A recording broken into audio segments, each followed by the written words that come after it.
তো নমস্কাৰ। ৰাতিপুৱা আহি কালাগুৰ মেইন চকত দেখা পালোঁ শান্তনু কলি তাক শান্তনু কলাক যে অলপ ভাল ভিডিঅ' বনাব লাগে। আজি শান্তনুৰ আজি কথা শুনি বৰ্তমান বহুত দূৰত আহি আছোঁ ভিডিঅ' বনাব। আজিতো অলপ খুব কষ্টৰ ভিডিঅ' হ'ব। 15 কিলোমিটাৰ দূৰত দেখা আছোঁ আপোনালোকক। ভিডিঅ'টো একদম স্কিপ নকৰাকৈ চাই থাকিব। আৰু শান্তনু ভাই তে আজি ভিডিঅ'টো চালি হ'ল। আৰু এইফালে চাওক কিমান কলা হৈ আছে চাওক।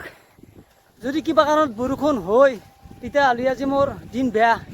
আহি পালোঁ আৰু আজি বৰ্তমান মোৰ কাম আছে। এই দেখা পাইছে এইবিলাক চাওক ধুনীয়া জংঘল।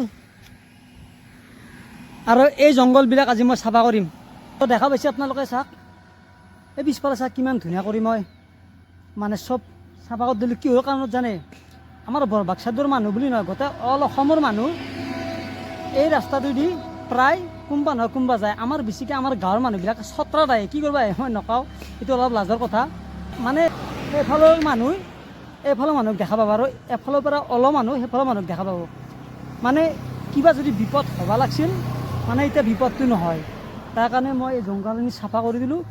আৰু ভিডিঅ'টো কেনে পালাক আপোনালোকে কমেণ্ট কৰি জনাব। বহুত কষ্ট কৰি বনাইছোঁ। জয় আই অসম।